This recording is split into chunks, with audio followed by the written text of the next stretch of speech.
ছিল এক সময় পাহাড়ে ঘেরা সবুজ উপত্যকায় এক ছোট্ট মেয়ে থাকত। তার নাম ছিল এলারা। গ্রামের অন্য ছেলেমেয়েদের থেকে সে আলাদা ছিল। যখন তারা খেলাধুলো করত, এলারা চুপচাপ বসে থাকত পাহাড়ের চূড়ায়। আকাশের তারাগুলোর সঙ্গে কথা বলতো।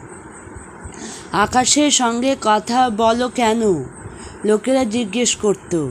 কারণ তারা আমাকে শোনে, মৃদু হেসে উত্তর দিত এলারা। এলারা তার দিদার সঙ্গে থাকত। দিদা তাকে বারবার বলতেন, তারাদের বিশ্বাস করো না সোনা, তারা ধাঁধা আর স্বপ্নে কথা বলে। কিন্তু এলারা বিশ্বাস করত তারা তার বন্ধু।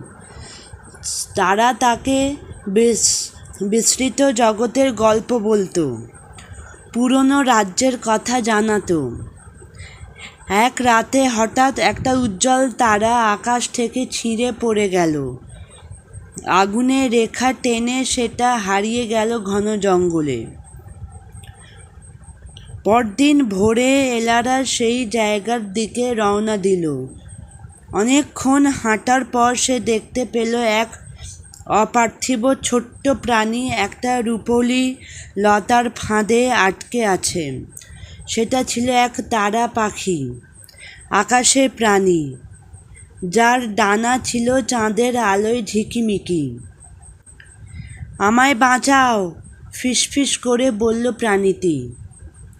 আমি তারা থেকে পড়ে গেছি, নিজে উঠতে পারছি না। এলারা সাবধানে তাকে ছাড়িয়ে দিল। তুমি খুব দয়ালু, বলল তারা পাখি। তোমাকে আমি একটি ইচ্ছে পূরণের বর দেব। এলারা ভাবল কিছুক্ষণ, তারপর বলল, আমি চাই আমি যেন হারিয়ে যাওয়া আশা, ভাঙা স্বপ্ন, নিঃশব্দ কান্না সব শুনতে পাই আর সাহায্য করতে পারি। তারা পাখিটি হেসে ওর বুকে এক ঝলকে ঢুকে গেল। আলো ছড়িয়ে পড়ল চারদিকে। সেই দিন থেকে এলারা নতুন ক্ষমতা পেল। সে অন্যদের অন্তরের ইচ্ছা শুনতে পেত। কেউ জল চাইছে, কেউ বন্ধুত্ব, কেউ খুঁজছে প্রিয়জন, সব শুনতে পেত এলারা। সে কারো নাম না জানিয়ে গোপনে সাহায্য করতে লাগলো।